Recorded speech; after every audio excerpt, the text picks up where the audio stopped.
উন্মাদনা লেখিকা কায়নাত খান কবিতা পর্ব ৪২। খাইতে পারস? অ্যাঁ, বলতাছি খাইতে পারস? অভির প্রশ্ন শুনে ঠোঁট বাঁকিয়ে ফেলে আনন্দী। কোনো উত্তর না দিয়ে নীরবে ডাইনিং রুমের দিকে পা বাড়ায় সে। তার মুখের অভিব্যক্তি বলে দিচ্ছিল ভেতরে ভেতরে রাগে জ্বলছে সে। তবে এই মুহূর্তে অভির সঙ্গে আর কোনো বাকবিতণ্ডায় জড়ানোর ইচ্ছে নেই তার। কারণ সে খুব ভালো করেই বুঝে গিয়েছে এই লোকের সঙ্গে যুক্তি দিয়ে জেতা অসম্ভব। অভিও ধীর পায়ে তার পিছু নেয়, কিন্তু ডাইনিং রুমে পৌঁছানোর আগেই সদর দরজার সামনে গিয়ে থেমে যায় সে। তারপর দরজার লোহার আংটায় বিশাল আকৃতির একটা তালা ঝুলিয়ে দেয়। ধাতব চাবিটি তালার ভেতর ঢুকিয়ে ধীরে ধীরে ঘুরিয়ে দেয়। আনন্দে কপাল কুঁচকে তাকায় অভির দিকে। এটা কি হলো? চাবিটা আঙুলে ঘোরাতে ঘোরাতে অভি নির্বিকার ভঙ্গিতে তার দিকে তাকায়। তারপর যেন অত্যন্ত স্বাভাবিক কোনো কথা বলছে এমন ভঙ্গিতে বলে, বউ আটকানোর সবচেয়ে সহজ উপায়। কথাটা শুনে আনন্দের ভ্রু আরও গভীরভাবে কুঁচকে ওঠে। চোখে মুখে জমে ওঠে তীব্র অসন্তোষ। আপনি বোধহয় ভুলে যাচ্ছেন ইসলামী শরীয়ত অনুযায়ী আমাদের বিয়ে হয়নি। কর্কশ গলায় বলে সে। আমি তো কিছুই জানতাম না। আমার কোনো মতামত নেওয়া হয়নি, আমার ইচ্ছেও ছিল না। একজন মুসলিম মেয়ের সম্মতি ছাড়া বিয়ে বৈধ হয় না। প্রতিটি শব্দের সঙ্গে যেন জমে থাকা ক্ষোভ, অপমান আর প্রতিবাদ মিশেছিল। এতক্ষণ ধরে নিজেকে সংযত রাখলেও এবার আর পারল না আনন্দী। কিন্তু অভির মুখের অভিব্যক্তিতে সামান্য পরিবর্তনও দেখা গেল না। মনে হলো কথাগুলো সে শুনেছে ঠিকই, অথচ গুরুত্ব দেওয়ার প্রয়োজন বোধ করেনি। কোনো উত্তর না দিয়ে গামছা গলায় ঝুলিয়ে সোজা ওয়াশরুমের দিকে পা বাড়ায় সে। কয়েক মুহূর্তের মধ্যেই ভেতর থেকে দরজা বন্ধ হওয়ার শব্দ ভেসে আসে। আনন্দী কিছুক্ষণ স্থির হয়ে দাঁড়িয়ে থাকে। তারপর যেন হঠাৎ কিছু মনে পড়তেই দ্রুত পায়ে সদর দরজার দিকে এগিয়ে যায়। একবার হাত বাড়িয়ে তালাটি টেনে দেখে লোহার ভারী তালাটি সামান্যও নড়ে না। বিরক্তিতে তার চোয়াল শক্ত হয়ে আসে। দুই হাতে দরজার কপাট আঁকড়ে ধরে সর্বশক্তি দিয়ে টান দেয় সে। পুরোনো কাঠের দরজাটির দিকে তাকিয়ে এতদিন তার ধারণা ছিল সামান্য একটি ধাক্কায় যথেষ্ট, মুহূর্তেই ভেঙে পড়বে সেটি। কিন্তু আজ সে উপলব্ধি করে বয়স বাড়লেও কিছু কিছু জিনিসের ধীরতা কখনো ফুরিয়ে যায় না। বহু বছরের পুরনো সেই দরজাটি যেন নিজের অস্তিত্ব মাটির গভীরে প্রথিত করে দাঁড়িয়ে রয়েছে, অটল অবিচল। আনন্দী আবারও চেষ্টা করে, একবার নয় বারবার। কিন্তু প্রতিবারই তাকে ফিরতে হয় ব্যর্থতার মুখোমুখি হয়ে। শেষ পর্যন্ত ক্লান্ত হয়ে দরজার সামনেই থমকে দাঁড়ায় সে। দ্রুত ওঠানামা করতে থাকা তার বুক, আর ভেতরে ভেতরে বিরক্তি, ক্ষোভ ও অসহায়তার ভার জমতে জমতে যেন আরও গভীর হয়ে ওঠে। ওয়াশরুমের ভেতর থেকে অবিরাম পানির শব্দ ভেসে আসতে থাকে, আর সেই একঘেয়ে শব্দের মাঝেই আনন্দের মনে হতে থাকে এই মুহূর্তে পৃথিবীর সবচেয়ে অসহ্য, সবচেয়ে বিরক্তিকর মানুষটির নাম অভি। লোকটা যেন ইচ্ছে করেই তার ধৈর্যের শেষ সীমাটুকু পরীক্ষা করে যাচ্ছে। যতবার তার কথা মনে হচ্ছে ততবারই বিরক্তিতে মুখ আরও গোমড়া হয়ে উঠছে ও আনন্দীর। গোসল সেরে কিছুক্ষণ পর ডাইনিং রুমে প্রবেশ করে অভি। ভেজা চুলে গামছা ঘষতে ঘষতে হেঁটে আসে সে।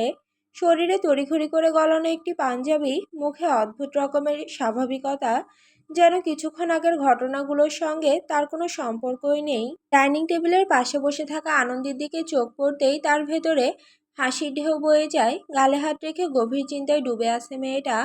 এমন গম্ভীর মুখ করে বসে রয়েছে যেন পৃথিবীর সবচেয়ে জটিল সমস্যার সমাধান করার দায়িত্ব একাই তার কাঁধে এসে পড়েছে। তবে নিজের সেই হাসিটা ঠোঁট পর্যন্ত পৌঁছাতে দেয় না অভি। বহু কষ্টে মুখের ভাব স্বাভাবিক রাখে সে। কারণ তার কাজ এখনো শেষ হয়নি, বরং আসল ঝামেলা বোধহয় এখন থেকে শুরু হতে যাচ্ছে।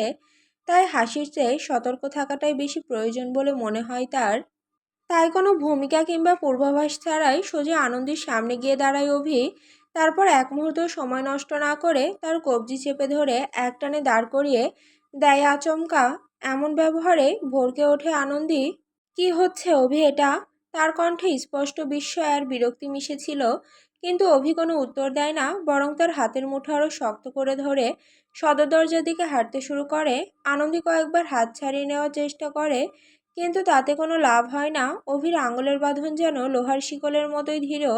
দরজার সামনে এসে কোমরে গোজা চাবির গোছা বের করে তালার মুখে লাগায় সে। মুহূর্ত পর ধাতব শব্দ তুলে খুলে যায় ভারী লোহার তালাটি।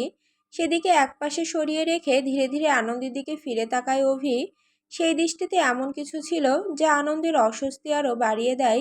সে কিছু জিজ্ঞেস করার আগেই অভি হঠাৎ তার শাড়ির আঁচল তুলে নেয়। তারপর কোনো কথাবার্তা ছাড়াই মাথার উপরে টেনে দেয় সেটি। মুহূর্তের মধ্যে বিশাল ঘোমটার আড়ালে ঢেকে যায় আনন্দের মুখ। শুধু মাথায় নয়, প্রায় পুরো মুখ আড়াল হয়ে যায় কাপড়ের স্তরে। চারপাশের আলো যেন এক লহমায় মলিন হয়ে আসে। সামনে কি আছে, কোথায় দাঁড়িয়ে আছে, অভি কি করতে যাচ্ছে, কিছুই তার স্পষ্ট বুঝতে পারে না সে। অপরিচিত এক অস্বস্তি ধীরে ধীরে বুকের ভেতর ছড়িয়ে পড়ে। অভি, আপনি কি করছেন? উদ্বিগ্ন কণ্ঠে বলে ওঠে আনন্দী।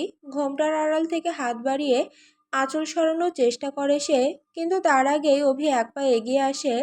ঠোঁটের কোণে অস্পষ্ট এক হাসি ফুটিয়ে শান্ত গলায় বলে, নিজের চোখে রক্ষা মানে? তোমার রূপের আগুনে চোখে কিছু দেখি না তো, তাই। বিরক্তিতে ঘোমটার আড়াল থেকে আঁচল সরিয়ে ফেলতে যায় আনন্দী, কিন্তু সে কিছু বোঝার আগেই অভি হঠাৎ তাকে দুই হাতে তুলে নেয়। আচমকা এমন ঘটনায় মুহূর্তের জন্য স্তব্ধ হয়ে যায় সে। তারপরে বিস্ময় আর ক্ষোভে চিৎকার করে ওঠে, এই নামান আমাকে। অভির মুখে কোনো প্রতিক্রিয়া দেখা যায় না। কোথায় নিয়ে যাচ্ছেন? কোনো উত্তর আসে না। অভি, আমি আপনার সাথে কথা বলছি। তবুও নীরবতা, মনে হয় আজ ইচ্ছে করে মুখে কুলুপ এঁটেছে সে। আনন্দের কোনো প্রশ্নেরই উত্তর দেয় না, শুধু শক্ত হাতে তাকে আঁকড়ে রেখে ধীর স্থির পায়ে সামনে এগিয়ে যেতে থাকে। বিরক্তি, কৌতূহল আর অজানা এক আশঙ্কা একসঙ্গে জড়িয়ে ধরে আনন্দীকে। বুকের ভেতর অস্বস্তিটা ক্রমশ বেড়েই চলে। লোকটা আসলে কি করতে চাইছে, কোথায় নিয়ে যাচ্ছে তাকে, আর এত রহস্য করারই বা কি প্রয়োজন? অসংখ্য প্রশ্ন মাথার ভেতর ঘুরপাক খেতে থাকে, অথচ একটিরও উত্তর মেলে না। কিছুক্ষণ পর ধাতব শব্দ তুলে কোনো একটি দরজা খোলার আওয়াজ কানে আসে তার। ঠিক পর মুহূর্তে অনুভব করে অভি অত্যন্ত সতর্কতার সঙ্গে তাকে কোথাও বসিয়ে দিয়েছে। নরম সিটের স্পর্শ পেতেই বুঝতে বাকি থাকে না এটি একটি গাড়ি। এরপর দরজা বন্ধ হওয়ার শব্দ ভেসে আসে। কয়েক সেকেন্ডের নীরবতা, তারপর হঠাৎই ইঞ্জিনের গর্জনে কেঁপে ওঠে চারপাশ। গাড়িটি ধীরে ধীরে চলতে শুরু করে, আর ধৈর্য ধরে রাখতে পারে না আনন্দী। বিরক্ত মুখে ঘোমটার আঁচলটা একটু সরিয়ে দেয় সে। মুহূর্তের মধ্যেই ছুটে আসা বাতাস এসে আছড়ে পড়ে তার মুখে। এলোমেলো হয়ে যায় কপালের কাছে বেরিয়ে থাকা কয়েক গোছা চুল। দীর্ঘক্ষণ কাপড়ের আড়ালে বন্দি থাকার পর খোলা হাওয়ার স্পর্শে যেন একটু স্বস্তি ফিরে আসে তার। চারপাশে তাকাতেই পরিস্থিতিটা পরিষ্কার হয়ে যায়। তারা অভির খোলা জিপে বসে আছে। মাথার উপর বিস্তীর্ণ নীল আকাশ ছড়িয়ে রয়েছে। দুপুরের উষ্ণ বাতাস চারিদিক থেকে এসে গায়ে লাগছে। রাস্তার দুপাশের গাছপালা, দোকানপাট আর বাড়িঘর দ্রুত পিছিয়ে যাচ্ছে। চাকার গতির সঙ্গে সঙ্গে দৃশ্যগুলো একের পর এক মিলিয়ে যাচ্ছে দূরে। স্টিয়ারিং ধরে বসে আছে অভি। তার দৃষ্টি স্থির সামনের রাস্তায়, মুখে সেই চিরচেনা নির্লিপ্ত ভাব, আর চোখে মুখে রহস্যময় এক নীরবতা, যেন সে খুব ভালো করেই জানে কোথায় যাচ্ছে, কিন্তু সেই তথ্য পৃথিবীর কারোর সঙ্গে ভাগ করে নেওয়ার কোনো প্রয়োজন বোধ করছে না। আনন্দী কয়েক মুহূর্ত চুপচাপ তার দিকে তাকিয়ে থাকে, তারপর আর নিজেকে সামলাতে না পেরে আবারও প্রশ্ন ছুড়ে দেয়, এবার তো বলুন, কোথায় যাচ্ছি আমরা? প্রশ্ন শুনে অভি একবার মাত্র তার দিকে তাকায়। সেই দৃষ্টিটা ছিল ক্ষণিকের, কিন্তু অদ্ভুতভাবে স্থির। পরক্ষণেই তার ঠোঁটের কোণে অস্পষ্ট একটি হাসি ফুটে ওঠে, এমন হাসি যা দেখে মনে হয় সে কিছু একটা জানে, অথচ ইচ্ছে করেই কাউকে জানতে দিচ্ছে না। তারপর আবার দৃষ্টি ফিরিয়ে নেয় সামনের রাস্তায়। অভির এই অকারণ নীরবতা ধীরে ধীরে আনন্দের কৌতূহলকে আরও উস্কে দিতে থাকে। বিরক্তির সঙ্গে মিশে যায় অস্থিরতা, মনে হতে থাকে লোকটা নিশ্চয়ই কোনো না কোনো পরিকল্পনা করে রেখেছে, এমন কিছু যার কথা এখনই জানাতে চায় না সে। আর অভিকে যতটুকু চিনেছে আনন্দী, তাতে একটা বিষয় সে বেশ ভালো করেই বুঝে গিয়েছে, এই মানুষটা যখন কোনো কিছু নিয়ে এতটা রহস্য করে, তখন তার পেছনে সাধারণত খুব সাধারণ কোনো কারণ থাকে না। তাই অজানা গন্তব্যের দিকে ছুটে চলা জিপের সঙ্গে সঙ্গে তার বুকের ভেতরও ধীরে ধীরে জমতে থাকে এক অদ্ভুত কৌতূহল। ঠিক কী অপেক্ষা করছে সামনে, সেটাই এখন সবচেয়ে বড় প্রশ্ন।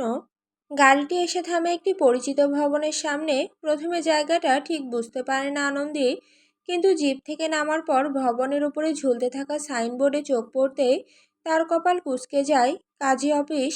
অভি কোনো কথা না বলেই তার হাত ধরে ভেতরের দিকে এগিয়ে যায়। পুরো পথ জুড়ে মানুষটা একটি শব্দ উচ্চারণ করেনি। স্টিয়ারিংয়ে রাখা তার হাত যেমন স্থির ছিল, তেমনি স্থির ছিল তার দৃষ্টি। আর সেই নীরবতা আনন্দের মনে একের পর এক প্রশ্নের জন্ম দিয়ে চলেছিল। কোথায় যাচ্ছে তারা, কেন যাচ্ছে, এত সকালে তাকে এভাবে ঘোমটা টেনে নিয়ে আসার প্রয়োজনই বা কী? কিন্তু কাজী অফিসের দরজা পেরিয়ে ভেতরে প্রবেশ করতেই তার সমস্ত প্রশ্ন যেন এক মুহূর্তে থমকে যায়। পা দুটো নিজে থেকে স্থির হয়ে আসে, দৃষ্টি গিয়ে আটকে পড়ে সামনের সারিতে বসে থাকা কয়েকটি পরিচিত দুটো মুখের ওপর। বাবা মা। আকরাম সাহেব বসে আছেন সাদা পাঞ্জাবি পায়জামা পরিহিত অবস্থায়। বয়সের ছাপ পড়া মুখটিতে আজ অদ্ভুত রকমের রাগ। তার পাশে বসে আছেন স্ত্রী, চোখে মুখে জমে আছে আবেগের কোমল ছায়া। শুধু তারা নন, ঘরের ভেতরে উপস্থিত রয়েছে আরও কয়েকজন নিকট আত্মীয় স্বজন। ছোট্ট অফিস কক্ষটির চারপাশে এক ধরনের গাম্ভীর্য ছড়িয়ে রয়েছে, অথচ সেই গাম্ভীর্যের মধ্যে অনুভব করা যাচ্ছে এক পবিত্র উষ্ণতা, যেন সবাই কোনো গুরুত্বপূর্ণ মুহূর্তের অপেক্ষায় রয়েছে। বাবাকে দেখা মাত্র আনন্দের চোখ ঝাপসা হয়ে আসে। এতক্ষণ ধরে বুকের ভেতর জমে থাকা অজানা ভয়, দুশ্চিন্তার, অস্থিরতার ভার যেন একটু একটু করে হালকা হতে শুরু করে। হঠাৎ করে তার খুব ইচ্ছে করে বাবার কাছে ছুটে যেতে, ইচ্ছে করে আগের মতো তার বুকে মুখ গুজে দাঁড়িয়ে থাকতে। এক পা এগিয়েও যায় সে, কিন্তু ঠিক তখনই অভি আলতো করে তার হাত চেপে ধরে। আনন্দী থেমে যায়, ধীরে ধীরে ঘুরে তাকায় তার দিকে, চোখের ইশারাতে বুঝিয়ে দেয় তাকে শান্ত থাকতে। অন্যদিকে আকরাম সাহেবও মেয়ের দিকে তাকিয়ে মৃদু করে মাথা নাড়েন। খুব ছোট্ট একটা ইশারা, কিন্তু সেই ইশারাই যথেষ্ট ছিল। এক নিমিষেই ঠান্ডা হয়ে যায় আনন্দী, চুপসে দেয় সে। চুপচাপ অভির পাশে গিয়ে বসে পড়ে। কিছুক্ষণ পর কাজী সাহেব প্রয়োজনীয় কাগজপত্র সামনে সাজিয়ে রাখেন। টেবিলের উপর সুশৃঙ্খলভাবে রাখা কাবিননামা, পরিচয়পত্র এবং অন্যান্য নথি দেখে আনন্দীর মনে হয় এই আয়োজন আজকের নয়, এর পেছনে বহুদিনের প্রস্তুতি লুকিয়ে আছে। এক এক করে প্রয়োজনীয় তথ্য যাচাই করা হয়, তারপর নির্ধারিত স্থানে স্বাক্ষরের জন্য এগিয়ে দেওয়া হয় কাগজ। কলম হাতে নিতে গিয়ে মুহূর্তের জন্য থেমে যায় আনন্দী। তার মনে হয় এই ছোট্ট কালের আঁচড়টুকুই হয়তো তার জীবনের সবচেয়ে গুরুত্বপূর্ণ স্বাক্ষর। একবার চোখ তুলে অভির দিকে তাকায় সে, অভিও তাকিয়ে আছে তার দিকে। তারপর বাবা মায়ের দিকে এক পলক তাকিয়ে দেখে। মা ইশারা করে সাইন করতে, তারপর ধীরে ধীরে নিজের নামটি লিখে দেয় আনন্দী। লোক জানাজানি যেহেতু হয়েছে, সেহেতু সম্মানের সহিত হওয়া উচিত, তাই আনন্দী সাই করে ফেলে। তারপর অভিও সাইন করে। এরপর উপস্থিত সাক্ষীরা একে একে স্বাক্ষর করেন। সব আনুষ্ঠানিকতা সম্পন্ন হওয়ার পর ঘরজুড়ে এক ধরনের গভীর নীরবতা নেমে আসে। কাজী সাহেব সামনে রাখা কাগজপত্র গুছিয়ে নিয়ে গম্ভীর কণ্ঠে আকদের কার্যক্রম শুরু করেন। ছোট্ট ঘরটির বাতাস যেন আরও ভারী হয়ে ওঠে পবিত্রতায়। আনন্দের হৃদস্পন্দন ধীরে ধীরে বেড়ে যায়। কাজী সাহেব শরীয়তের বিধান অনুযায়ী উভয় সম্মতি গ্রহণ করেন। উপস্থিত সাক্ষীদের সামনে স্পষ্টভাবে উচ্চারিত হয় কাবিনের শর্তাবলী ও মোহরের পরিমাণ। মুহূর্তটি যেন সময়ের ভেতর স্থির হয়ে থাকে। তারপর উচ্চারিত হয় সেই সম্মতির বাক্য, যে বাক্য দুটি অপরিচিত দুই জীবনের মাঝখানে এক নতুন সম্পর্কে সেতুবন্ধন তৈরি করে। সাক্ষীদের উপস্থিতিতে, পরিবারের আশীর্বাদে এবং শরীয়তের নিয়ম অনুসারে সম্পন্ন হয়ে যায় তাদের আকদ। ঘরের ভেতর ধীরে ধীরে ভেসে ওঠে প্রশান্তির নিঃশ্বাস। অভির সাঙ্গপাঙ্গরা আলহামদুলিল্লাহ বলে ওঠে, আর আনন্দী বসে থাকে নিস্তব্ধ হয়ে। সকালে যে মেয়েটি অভির ওপর রাগ করে দরজার তালা ভাঙার চেষ্টা করেছিল, কয়েক ঘন্টা পর সেই মেয়েটি শরীয়ত ও আইনের দৃষ্টিতে অভির বৈধ স্ত্রী হয়ে বসে আছে। অবিশ্বাসে ধীরে ধীরে চোখ তুলে অভির দিকে তাকায় সে। অভি তখনও আগের মতোই শান্ত, তবে আজ তার চোখের গভীরে এক ধরনের তৃপ্তি স্পষ্ট, যেন বহুদিনের অসম্পূর্ণ একটি অধ্যায় অবশেষে পূর্ণতা পেয়েছে। ধীরে ধীরে উপস্থিত সবাই একে একে বাইরে বেরিয়ে যেতে থাকে। আর ঠিক তখনই এতক্ষণ ধরে নিজেকে শক্ত করে রাখা আনন্দের সমস্ত বাঁধ ভেঙে যায়। সে দ্রুত এগিয়ে গিয়ে জড়িয়ে ধরে তার বাবাকে, মুখ লুকিয়ে দেয় আকরাম শেখের বুকে। পর মুহূর্তে কান্নায় ভেঙে পড়ে সে। তার কাঁধ কাঁপতে থাকে, চোখের জল ভিজিয়ে দেয় বাবার পাঞ্জাবি। চারপাশের মানুষজন দৃশ্যটা দেখে হয়তো ভাবছিল সদ্য বিয়ে হওয়া কোনো মেয়ের স্বাভাবিক আবেগ এটা।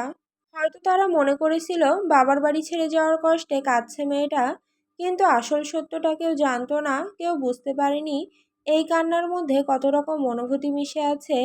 গত কয়েকদিনের ভয়, অনিশ্চয়তা, অভিমান, স্বস্তি আর জমে থাকা চাপ যেন একসঙ্গে চোখের জল হয়ে বেরিয়ে আসছিল। আকরাম শেখ শক্ত করে মেয়েকে বুকে আগলে রাখেন, বড় বড় হাত দিয়ে মাথায় হাত বুলিয়ে দেন, কিন্তু তার চোখ তখন অন্যদিকে। ধীরে ধীরে দৃষ্টি গিয়ে থামে অভির ওপর। কয়েক হাত দূরে দাঁড়িয়ে থাকা অভিও তাকিয়েছিল তার দিকে। মুহূর্তের জন্য দুই জোড়া চোখ একে অপরের সঙ্গে আটকে যায়। গত রাতের কথা মনে পড়ে যায় আকরাম শেখের। গভীর রাতে হঠাৎ তার বাড়িতে উপস্থিত হয়েছিল অভি। আনন্দীকে ওভাবে নিয়ে যাওয়ার পর হুট করে তার আশা দেখে তেড়ে আসে আকরাম শেখ। কিন্তু পরিচিত কিছু মুখ দেখে চুপসে যান তিনি। বসার ঘরে বসেই সরাসরি মূল কথায় চলে গিয়েছিল অভি। তার যুক্তি ছিল পরিষ্কার, যেহেতু ঘটনাটা অনেক দূর গড়িয়ে গেছে, আর যদি লুকিয়ে হওয়া বিয়ের কথা মানুষ জানতে পারে, তাহলে সবচেয়ে বেশি প্রশ্নের মুখোমুখি হতে হবে আনন্দীকে। সমাজের কাছে অপমানিত হতে হবে তার পরিবারকে। তাই সবার উপস্থিতিতে নিয়ম মেনে শরীয়ত অনুযায়ী আবার বিয়ের আনুষ্ঠানিকতা সম্পন্ন করাই সবচেয়ে ভালো সিদ্ধান্ত। শুরুতে রাগে প্রায় বিস্ফোরিত হয়ে উঠেছিল আকরাম শেখ। কয়েকবার তো মনে হয়েছিল ছেলেটাকে বাড়ি থেকে বের করে দেন। কিন্তু অভিও কম চতুর ছিল না। একের পর এক যুক্তি, বাস্তবতা আর পরিস্থিতির কথা এমনভাবে তুলে ধরেছিল যে শেষ পর্যন্ত আকরাম শেখকে থেমে যেতে হয়। পাশে বসা আয়না বেগমও মেয়ের ভবিষ্যতের কথা ভেবে রাজি হয়ে যান। তবে সম্মতি দেওয়ার আগে আকরাম শেখ স্পষ্ট ভাষায় একটি কথা জানিয়ে দিয়েছিলেন, বিয়ে হবে, কিন্তু বিয়ের পর আনন্দী আমার কাছেই থাকবে। অভি ভ্রু কুঁচকে তাকায় তার দিকে। বেশ আক্রোশ নিয়ে আকরাম শেখ বলে, জান দেব কিন্তু মেয়ে দেব না। কথাটা শুনে অভি কিছুক্ষণ চুপ করেছিল। তারপর সোফার পেছনে হেলান দিয়ে ঠান্ডা গলায় বলেছিল, জান নেব কিন্তু বউ ছাড়ব না।